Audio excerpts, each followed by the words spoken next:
Hi teachers and learners! Good day! I am Mr. Alvin C., one of the EdTech specialists serving you with happiness. In response to the United Nations Declaration of Paris in 2012 about the open educational resources, the Philippines' basic education is ready to fulfill its promise to make learning accessible and give equal opportunity to every Filipino.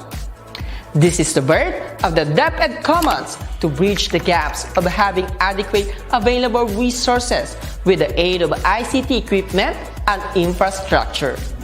The DepEd Commons was a flagship project headed by the Undersecretary for Administration, Alain Del B. Pasqua, and Director 4 of the Information and Communication Technology Service, Abram Y.C. Abanil.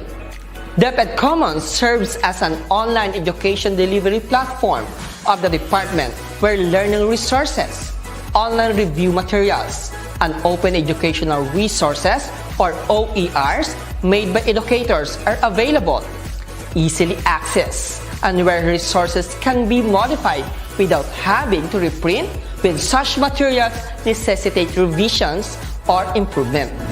In cooperation with the Department of Information and Communication Technology or DICT, National Telecommunication Commissions or NTC, SMART, PLDT, and Globe, we can use the DepEd Commons for free, even without the data load or credits. It's more convenient to learn and study 24/7 in the comfort of your own home.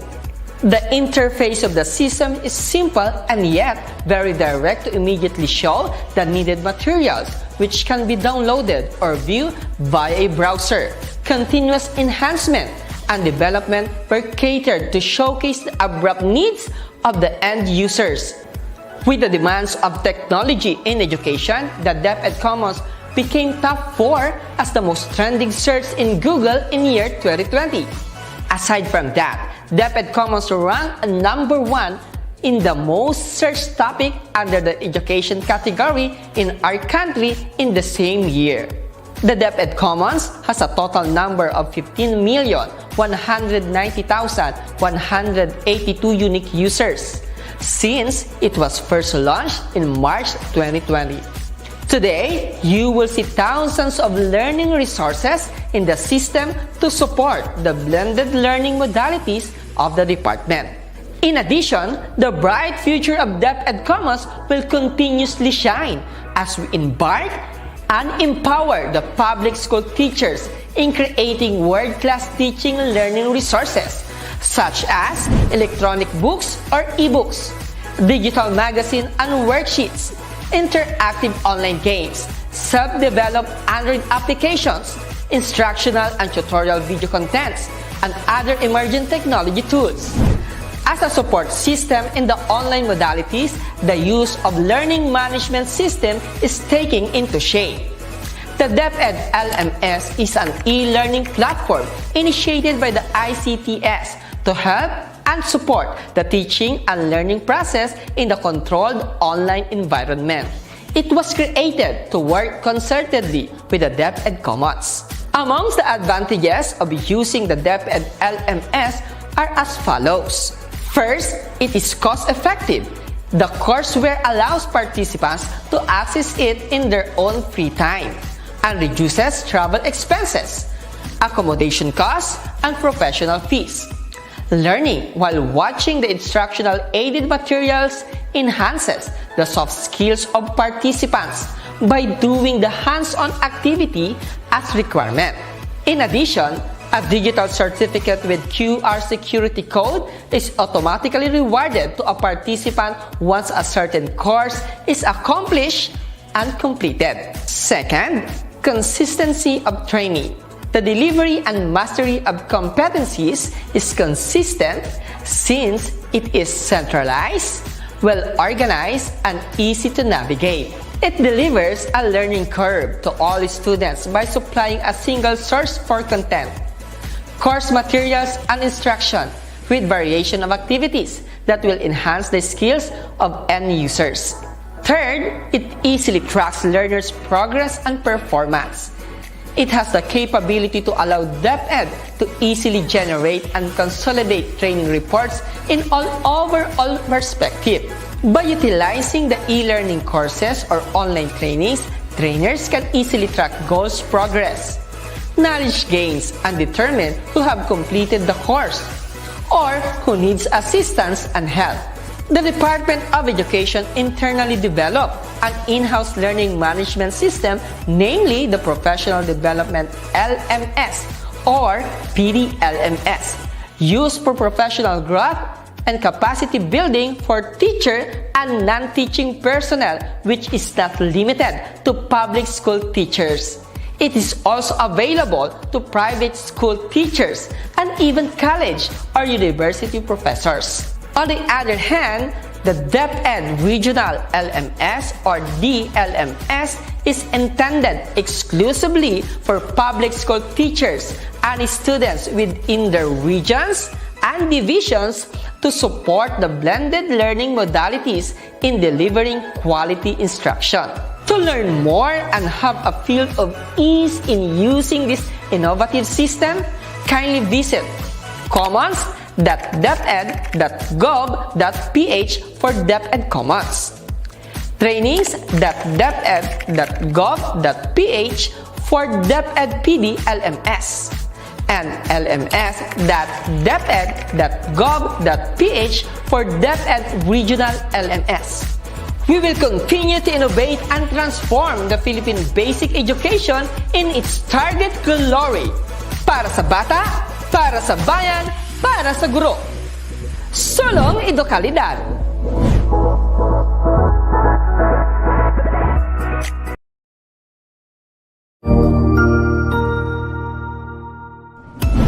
Mabuhay!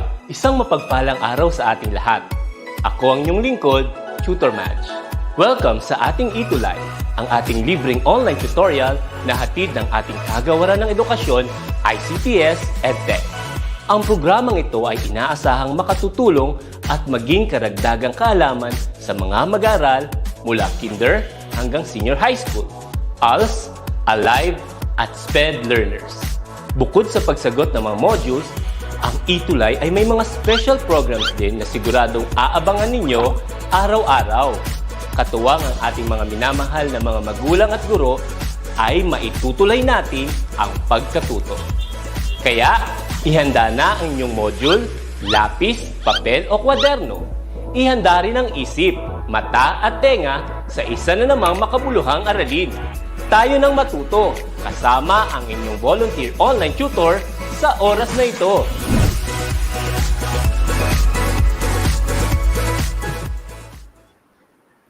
Ayan, magandang hapon po sa lahat ng mga nanonood ngayong ETULay online tutorial session ngayong Biyernes, Math Talino Friday for the school year 2021-2022.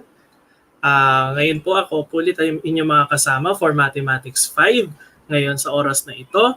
At sa pagpapatuloy po at pagpapalago ng ating ETULay program ng hatid ng ICTS ETU, magkakaroon po tayo ng tinatawag nating mentor and mentee-ship na program para lalo pang mapaigting yung ating connection sa mga students, parents, and also division offices ng DepEd for the entire country.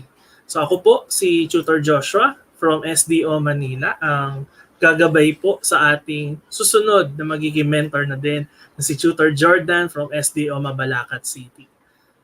Tutor Jordan.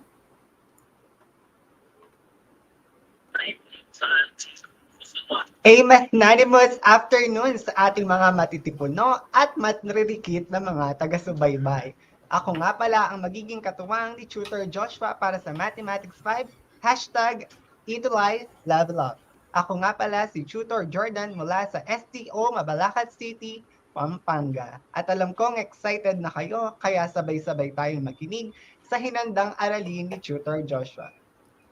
Ayan, so Tutor Jordan, nagsa-start pa lang tayo ng school year 2021-2022 pero we are already ready talaga na magbigay ng lesson sa ating mga students kahit na Yung iba nag-orientation pa lang o kaya naghahagilap ng kanilang classes na online. Pero tandaan po natin, no, the ETULay online tutorial is here para po tulungan kayo, mga estudyante at mga guro, para sa ating maayos at magandang school year through online and blended distance learning. So batiin po natin, Tutor Jordan, yung mga unang nanood, unang mga nakarating dito sa ating session. Si Zai Rivera ng Pampanga, grade 5 Arroyo daw ng Bacolor Elementary School. Good afternoon. Kay Jillian Hermanuel Bananden ng Imbiao Integrated School at grade 5. Pati si Misty Borja, I think kanina nandito rin si Misty for ibang grade level. So maganda yun, no? Invite din natin yung mga kapatid natin na merong ganitong programa ng DepEd para sa lahat ng grade level at sa lahat ng estudyante. At ayan, hello nga sa ating mga learners, sa mga teachers, and sa ibang parents na nanonood ngayon sa ating ETULay session. Meron dito si Colette Haduka. Good afternoon po. Daniel Nea Nicolette Haduka, grade 5 from Earth of Gamo Central School, advisor of Evangeline Diego Agad. Ayan. Hello po, good afternoon po. Ayan. So, ipakita na natin yung magiging lesson natin for today, no? Ayan. So, available tayo lagi sa Facebook and sa YouTube every Monday to actually Saturday. Meron tayong trainings for our teacher at maraming pang iba. Antabayanan nyo lang po yung ating live and pwede rin naman na team replay tayo at our own time. So for our first quarter and first week of 2021-2022, we will have Divisibility Rules Part 1. Bakit kaya Part 1? Kasi may Part 2. And we have so many rules na kailangan syempre nating hatiin yung ating familiarity doon sa ating, what we call this, iba't ibang numbers at iba't ibang rules. Okay? So Tutor Jordan, no, we are very grateful na napagamit sa atin ng region ng Eastern Visayas region yung kanilang module for mathematics na magagamit din sa central office, and yung binabanggit kanina ni Tutor Alvin C na available siya sa ating DepEd Commons. So maraming salamat po sa mga kasama natin sa Visayas. Okay? So at the end of this lesson, you will be able to use divisibility rules to find common factors of the problems involving factors, multiples, and divisibility rules. So medyo marami-rami agad for the first week, Tutor Jordan. May papayo ka ba sa ating viewers? Lalo na grade 5 pa lamang sila, medyo baka matakot kasi sobrang dami ng topics natin. Hindi yan, kalma lang nila sir. Sit back, relax, and learn lamang at makinig na mabuti sa amin ni Tutor Joshua at panigurado, makukuha nating matagumpay ang araw na ito. Ayan, gusto ko yung term ni Tutor Jordan, matagumpay yung magiging session natin. Okay, so when we say divisibility rules, alam na natin na merong operation na pagaganahin dito, which is actually division. Okay? Then in a division sentence, for example, this one, 8 divided by 2 equals 4, merong parts yan na tinatawag. So, meron tayong ilan yung nakasulat dyan? 3 numbers tapos 2 symbol. Okay, so ano kaya yung unang number? Sabihin natin 8. Opo, 8 yung unang number. Pero ano yung sinisimbolize niyan sa division sentence natin? So, in a division sentence, the first number, 8 in this case, is called the dividend. Ito yung i-divide o hahatiin natin. Okay? So basahin pala natin 8 divided by 2 equals 4. Again, 8 divided by 2 equals 4. At tama naman siya. Yung 8 hatiin sa 2, meron tayong tig-4. Okay? So, in this case, 8 is the dividend. Ano yung tawag natin dun sa second number? Ayan, sabi ni Justin, dividend nga yung tawag natin sa 8. So, sa second number kaya? Ano kaya ang tawag na sa kapartner ni dividend? Ayan, may Ayun, si sumagot. Camille. Yes po, sir. Si Camille Ayan, D. sige. Hernandez, ang sagot po niya ay divisor. Divisor po Ayan, yung 2. and then, syempre, hindi mawawala yung 4 kasi may tawag din tayo dun sa 4. Which is, ang sagot sa division ay ang, ayan, humabol pa si Justin tsaka si Mika for divisor. So, tawag natin sa 4 is the quotient o yung sagot sa ating division sentence. Okay? So, when we say divide, hahatiin natin equally or of equal parts. Pero there are instances na hindi natin kayang hatiin yung number into equal parts. Ang magkakaroon tayo ng term na tinatawag nating remainder. So in this case, 8 divided by 5 cannot be divided equally into whole parts. Kaya magkakaroon tayo ng labis. Magkakaroon tayo ng sobra. Okay? So, 8 is still our dividend. Divisor na yung ating 5. 1 yung ating quotient. Kasi ang tanong dito, ilang 5 meron sa 8? Yun yung usual nating ginagawa. And then, what we have here is the remainder. Okay, yun yung sobra natin when we divide a number na may sasobra. Yung hindi nga equal parts yung mangyayari. Okay? Tutor Jordan, paano kaya pag mag-divide tayo ng ganitong format? Alin kaya dyan yung dividend tsaka yung divisor? Sabi mo kanina, sir, yung ating dividend, yun yung number na hahatiin natin. At yung divisor naman, yun ang number na magdi-divide dun sa ating dividend. So dito, sir, meron tayong numbers na 15 and 3. Tanungin natin ang ating mga pupils, alin kaya dito ang ating dividend? Yung bang 15 o yung 3? Alin kaya sa dalawa ang ating dividend? Ayan. Yun ang So may sumagot na, gagawin, sir. binigay na ni Camille yung sagot dun sa sa ating division sentence, which is 5. Correct siya, no? Pero ang Ayun. tanong ni Tutor Jordan is the dividend. Ayan. Si John Paulo Lacas, sir, ayun, sir. Sinabi po niya 15 ang ating dividend at ang ating divisor ay 3. So, hahatiin natin ang 15 ng tigta-tatlo. And dun sa sagot nga kanina ni Aryan at saka sino pa ba yung isa? Si Camille ay 5 daw. So, paano ba nangyari yon? So, ang una, sir, ay kailangan nating i-divide yung 15 dun sa 3 at kung ano ang ating sagot ay ilalagay dun sa taas. So, ayun, Yes. yung 5. After nun, yung 5, yung quotient, i-multiply natin siya dun sa divisor. So, 5 times 3, it will be 15. And then, isasubtract natin sila to determine kung 0 na ba or meron pang natitirang sobra. So, dito 15 minus 15 ay 0. So, our quotient dun sa 15 divided by 3 ay 5. Ayun. So, ayos yung ginawa ni Tutor Jordan, no? When kung alam na natin yung sagot, that's good. That's very good. Pero in this case kasi, there are instances na may remainder ba tayo o wala. Paano natin malalaman? So, kailangan natin i-exhaust yung ginawa ni Tutor Jordan, no? Multiply the quotient by the divisor to get a product and then subtract. So, ang technique dyan, divide, multiply, subtract, then bring down. Yun yung technique na gagawin natin. Para siyang 4-step na process. And for example, we have here 15 divided by 2. Alam natin na kapag hinati natin yung 15, may sosobra. Okay? So alam na ilang 2 meron sa 15. We have 2, 4, 6, 8, 10,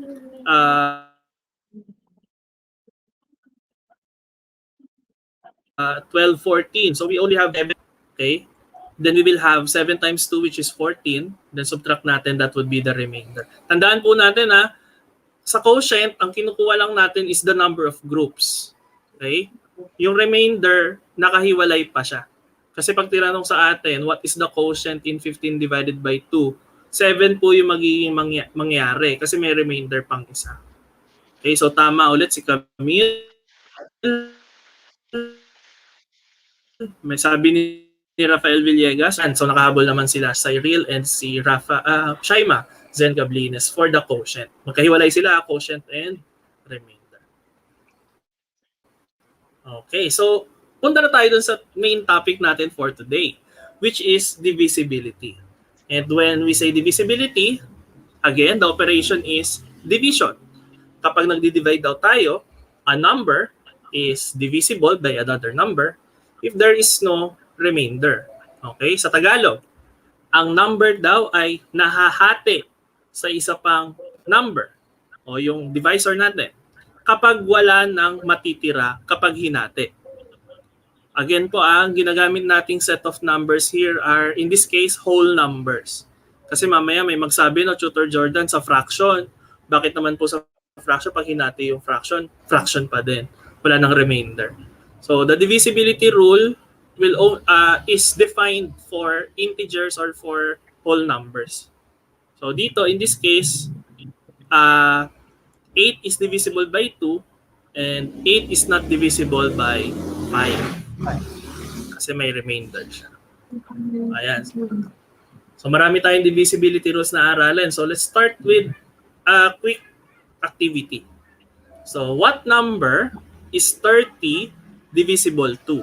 So sa Tagalog, anong mga number ang pwedeng humati or ipanghati sa 30? Or kaya balik na rin natin. Yung 30 ay kayang hatiin sa ilang parte. Or yung 30 ay kayang igrupo sa ilang mga bagay. Okay? So, kaya may mga sumasagot na. Unang sumagot si Camille D. Hernandez, sir. Divisible daw siya by 10 and by 5. Ayan. Correct naman. Pero yun lang kaya yung ating mga number na makukuha natin. Si Glyza Roque Paramo sabi 10 and 3. That's also correct. Okay? Pero saan kaya tayo pwedeng mag-start, Tutor Jordan, kapag nagsasabi tayo ng, or pag tinatanong natin na saan divisible yung number? Sir, yung technique ko when I was a kid, sir, sisimulan ko siya dun sa smallest number, dun ko siya itatry i-divide, and then kapag okay siya, divisible siya din. For example, sir, 30, sisimulan ko po siya sa 2. Yung 30 ba, divisible ba siya by 2? And kapag walang sobra, walang remainder, it is divisible. So dito, sir, pwede ang 2. And then mag-move forward po ako sa 3. Pwede ba siya sa 3? And then sa 4, sa 5, and so on. Kapag pwede po sila, dun ko po ma-determine kung alin o anong mga numbers siya divisible. Ayun. Sabi ni Tutor Jordan, start with the smallest number. Ako naman, ang ginagawa ko, I start with the largest. Okay? Kasi pwede naman siya from small to large or from large to small. Bakit ako sa largest nagsa-start? Kasi makikita natin, no, yung rectangles nakahati na siya sa 30 equal parts. So, alam na natin na 30 divides 30 without remainder. Okay? At ano yung kapartner ni 30? Ano yung multiply natin kay 30 para maging 30? It's just 1. Okay, so meron tayong dalawang factors agad or dalawang divisible na numbers which is 1 and the number itself. So what else? Sabi ni Tutor Jordan, pwede natin siyang hatiin sa dalawa. Kita natin, no? Yung 30 na rectangle, nahati natin sa dalawang grupo or dalawang set. Para siyang cake. Okay? Yung cake na 30 slices, pwede nating hatiin sa dalawa para meron siyang cake 15. Okay? So, pwede sa dalawa. Sabi ni Tutor Jordan, start with the smallest, move to the next smallest. Ano yung susunod? Pwede ba siya sa 3? Pwede. Yes. So, pwede nating hatiin sa 3. Ayan. So, may mga sumasagot. Si Arian K. Bautista, nalista na niya na. 1, 2, 3, 5, 6, 10, 15. And wag nating kakalimutan yung 30 kanina. So, kasama yung the number itself. So, tama. Kulang lang ng isa. Okay, so 30, we have 1, we have 2, we have 3. Hindi pwede ang 4 kasi magkakaroon tayo ng remainder dyan. We have 5 and 6. Meron pa pala isa. 10, then 15. 15. That's 30. Okay, so ilan lahat? So we have 1, 2, 3, 5, 6, 10, 15, and 30. Ayan, nakita ko na, Rafael Villegas III, nakakuha siya ng tamang sagot na kumpleto. Kasama lagi po ang 1 and yung 30, yung number itself. Ayan. So ngayon, aralin natin paano natin malalaman kung divisible by 2 yung number. Yung kanina sa objectives natin, 2, 3, 5, 2, 5, 10, 3, 6, 9. 9. Tapos next week na natin gagawin yung other numbers. Okay. So, paano nga ba natin malalaman kung divisible by 2? Maliban sa pagdi-divide. Kasi syempre, alam natin divisible. Kaya niyang i-divide nang walang remainder. Paano kung marami yung questions? Okay? Hindi naman natin pwedeng madaliin yung pagdi-divide or yung proseso natin. So, let's have an example muna. Nabigay ko. Wait. Okay. So let's have examples. We have here 2. We have 14. We have 36. We have 98. And then we have 0. Okay. Try natin 2 divided by 2, that is 1. 14 divided by 2, that is 7. How about 36, Tutor Jordan? Medyo malaki na pala siya. 18. Ayan, 18. Well, 98 is divisible by 2 kasi 98, kalahati ng 98 is 49. How about 0? Pwede ba nating i-divide yung 0?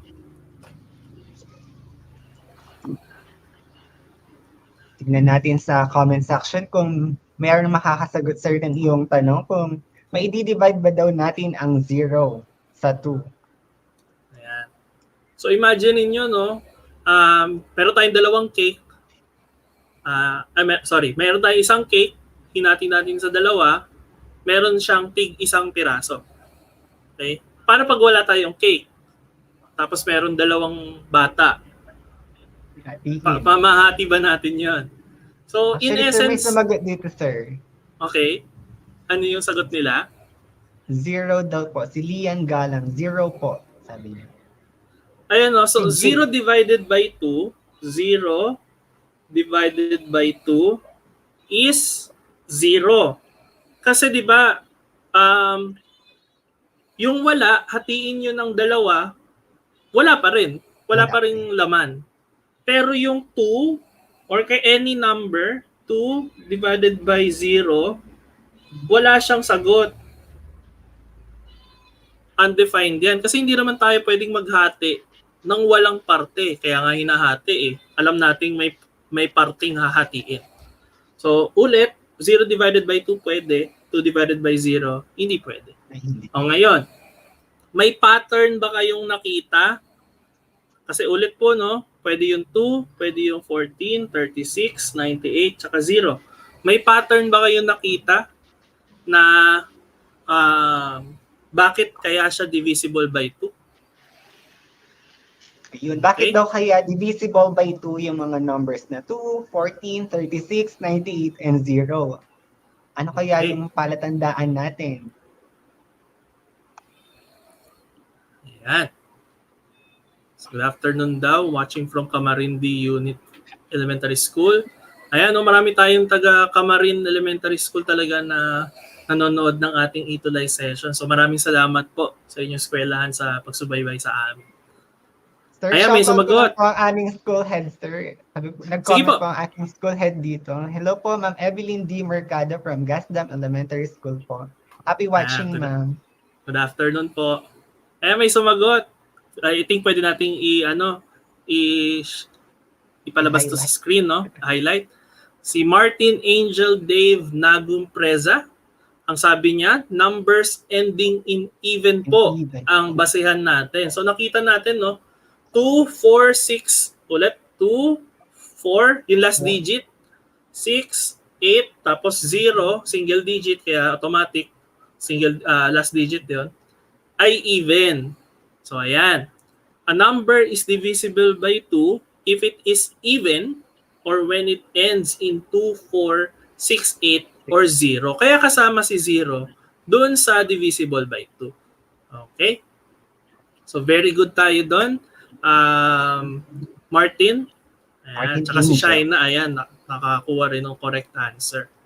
Okay. So, Tutor Joshua, kahit po siguro million ang numbers, titingnan lang po natin ang last digit ng ating number para ma-determine kung ito ay divisible by 2. Tama po ba, sir?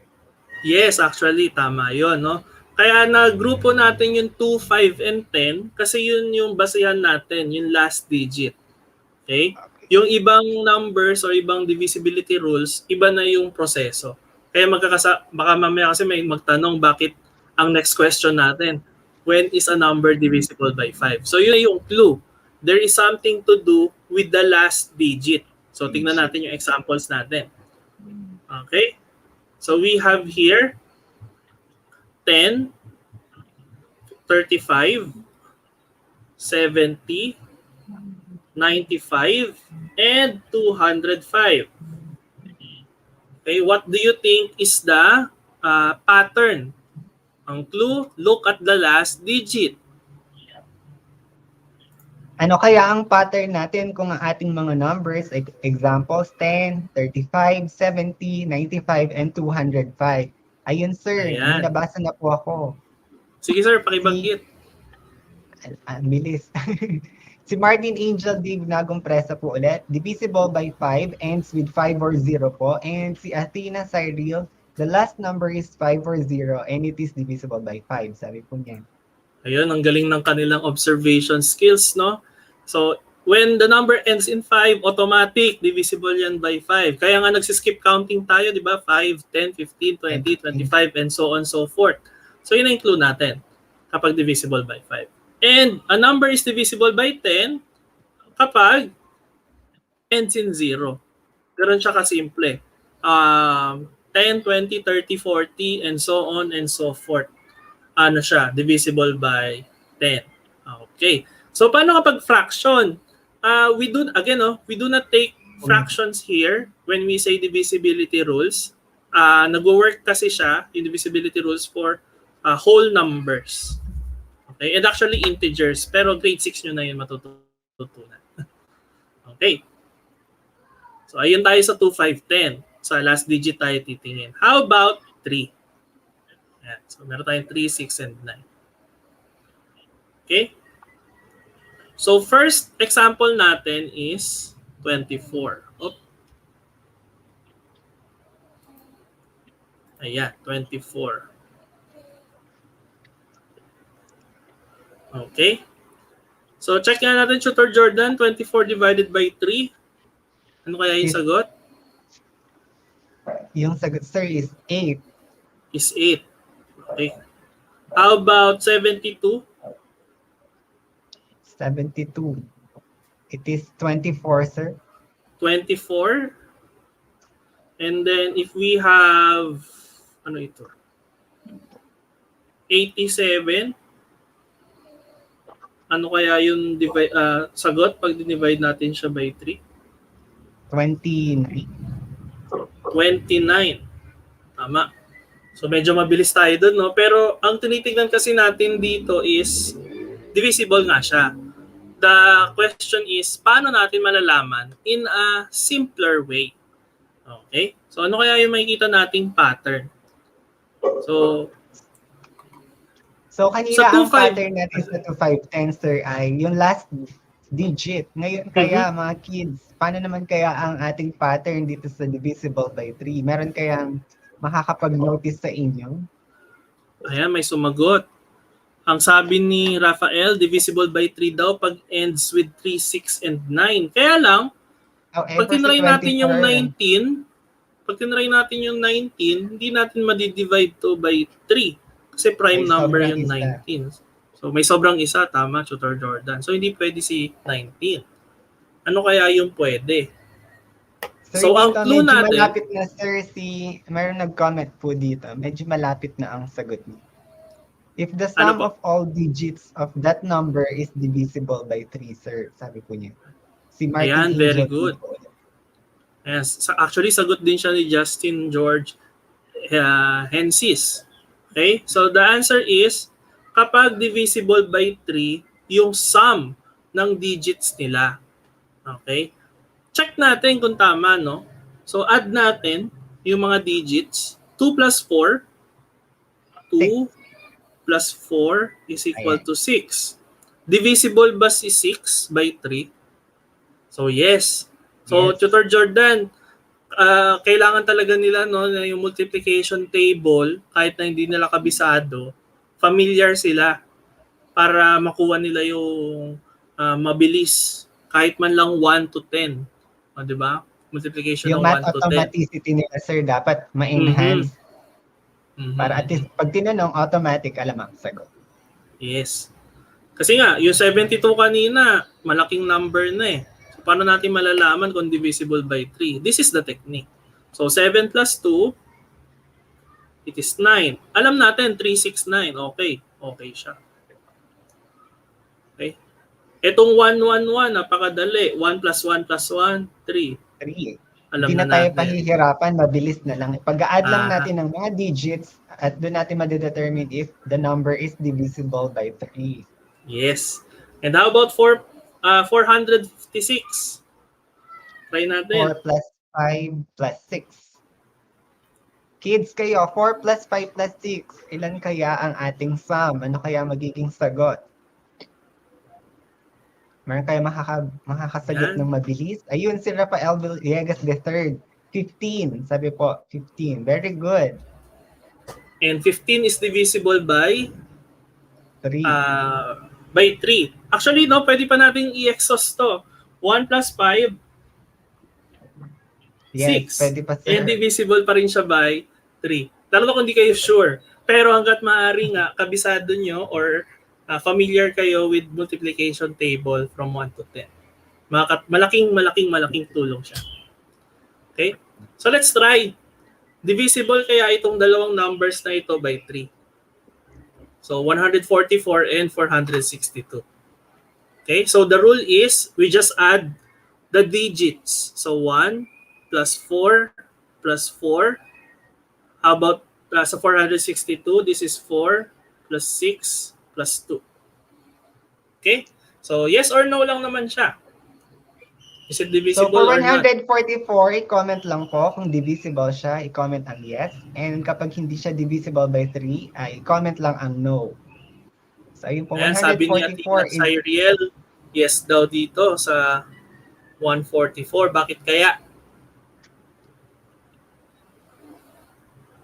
Si Angeline Cruz po, sir, sinagot ay 9. 1 plus 4 plus 4 daw po ay 9. So 9 is divisible by 3. So Correct, yes, no? very good.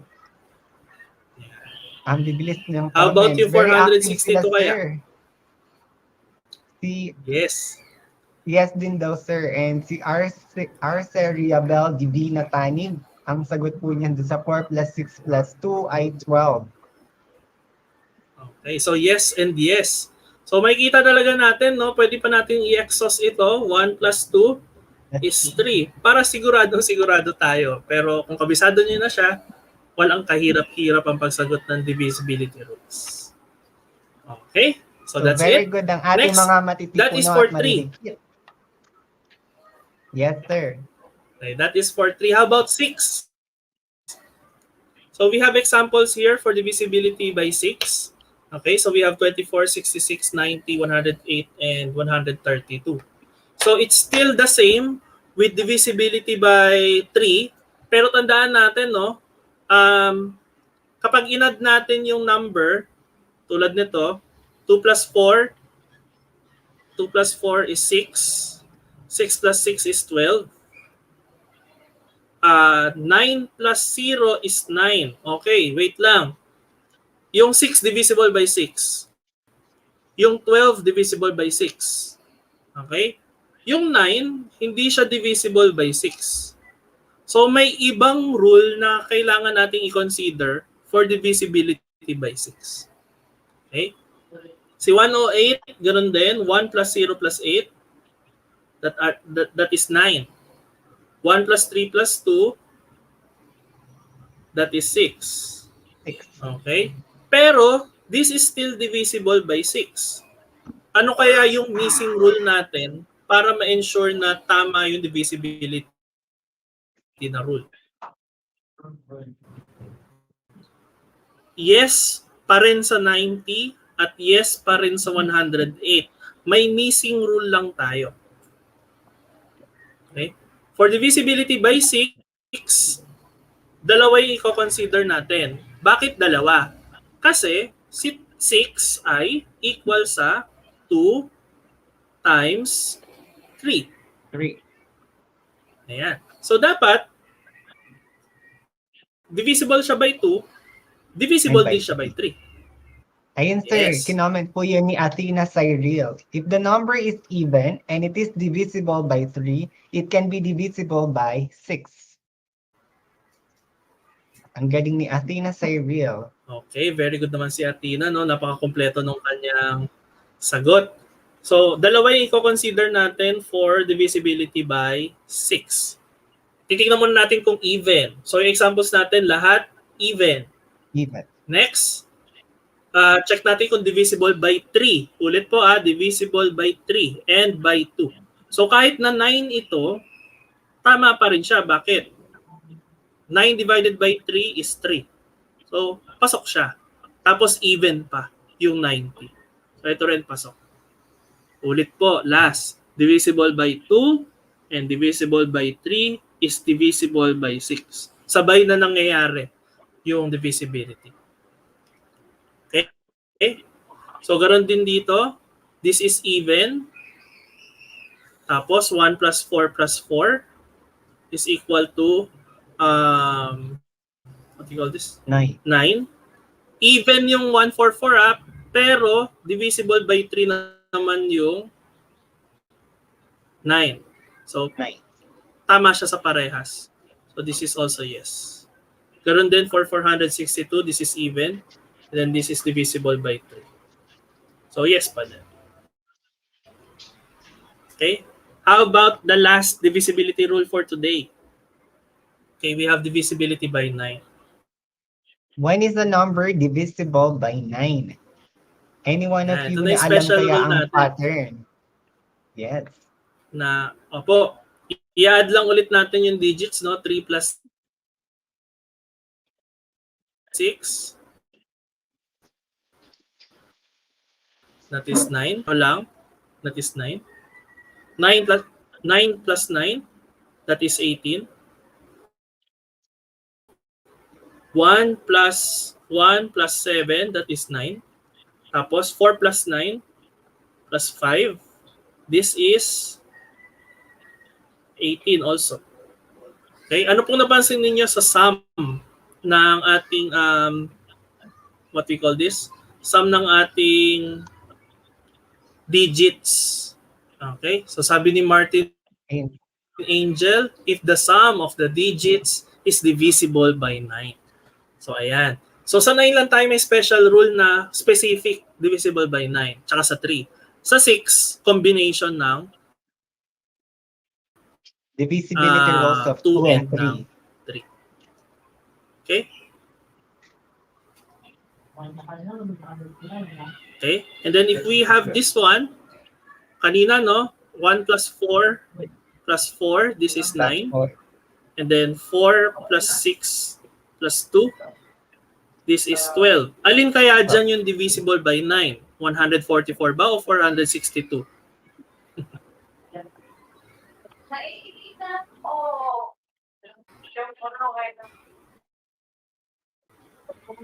Ayan, sa magkaiba yung rule natin for 3 and 9, same process, pero magkaiba yung rule. Si Sabi Athena ni Precious Cyril, Eunice, sir, lahat daw divisible. Check natin. Actually, for 144, this is yes. Okay, and then for 462, yung 12 ba divisible by 9? Hindi, di ba? So, for 462, yes, sir. this is no. Ayan. May remainder siya ng 3 So, kaya that's hindi siya it pwede for, star for 9. yes. So that's it for the divisibility rule. So we will have activity sana. Kaya lang, it's already 4:20, no? So let's have just a very quick, what we call this, exercise in determining kung divisible ba siya or hindi. Madali lang naman siya, especially 2, 5, 10. Tapos 3, 6, and 9. So sa number 1 daw, ayan, humahabol. Divisible ba by 2? Check natin. Okay? Pag divisible by 2, it's even. Tutor Jordan, even ba si number 1, si 130? Yes, sir, because it ends with number 0. Yes, ayun, si Adeline Digit? Ortega. It's yes. Okay. Next, about number 2. Is 326 divisible by 5? Sabi po ni J. Nold, it is no. No. Okay, about number 3. Check natin yung last digit. Divisible ba siya by 2?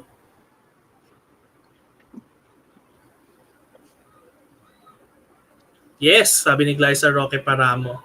Ayan. How about number 4? Check natin, no? Divisible daw ba siya by 10? Kaya na pag 10, dapat last digit 0. 0. So ano kaya yung sagot natin sa number 4? Ayan, sabi ni Gianna Pineda, no daw. That's very very good, correct.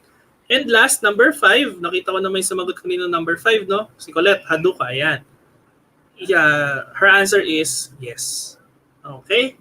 So last 5 items, same numbers, different naman yung kukunin natin divisibility rule. Okay? So ang kailangan lang nating malaman, i-add natin yung digits. So Tutor Jordan, pakitulungan naman ako pakibigay yung sum ng digits ng 130. 1 plus 3 plus 0 ay 4. 4. Kaya yung 326. 326. 3 plus 3 2 plus plus 2 plus 6, it is equals to 11. 11. How about 1 plus 2 plus 4? 7. 7. 4 plus 0 plus 5. 4 plus 0 plus 5 is equal to 9. 9. And 6 plus 6 plus 0 is equal to 12. Ayan. So binigyan na natin yung gagawin. Ang kailangan nilang sagutan, yes or no na lang. Okay? So, ang sagot sa number 6 is Sabi po ni Glyza. no. Kasi nga, No. 4 does not divide, is not divisible by 3. Okay? How about number 7? Sabi ni Zyrel Kit Santos. No. Ayan, sabi ni po. Cyril, it's still no. Okay? And for number 8, it's also no. Bakit kaya no? Even naman yung dulo. However, 7 is not divisible by 3, sir. Kaya siguro no ang sagot niyan. Ayan. Thank you, Tutor Jordan. No? 7 kasi cannot be divided by 6 equally. And then for number 9 and number 10, it's a yes. Yes. Kasi sakto siya sa 9. Then even ang 0. And it's also divisible. So I hope that you have learned a lot in this session. Tandaan po natin no, na may applications yung ating natututunan for mathematics. We will have more applications of this sa ating next few weeks. Kasi hindi lang ito yung numbers na gagamitin natin for the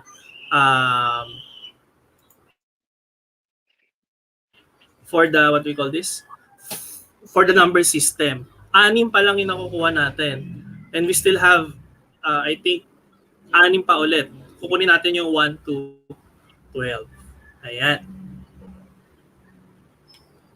So that's it for week 1, quarter 1 in divisibility rules. Abangan po natin yung susunod nating topic or numbers na gagamitin in finding the rules in divisibility. Tutor Jordan? Isang matagumpay na araw ang ating nairaos sa araw na ito. Salamat sa pakikinig mga matitipuno at maririkit na mga taga-subaybay. Kita-kita ulit tayo sa susunod na Biyernes, same time, same day. Maraming salamat! Good afternoon and happy weekend sa ating lahat. Ang husay naman! Natapos mo ang iyong tutorial session kasama ang iyong mahusay na ETULay tutor. May bago ka bang natutuhan? I-share niyan gamit ang hashtag ETULay Level Up. Huwag aalis ha, dahil may susunod pang programa na pwede mo ring panoorin at salihan. Dahil naghihintay na ang iyong mga tutors. Happy learning dito sa ETULay!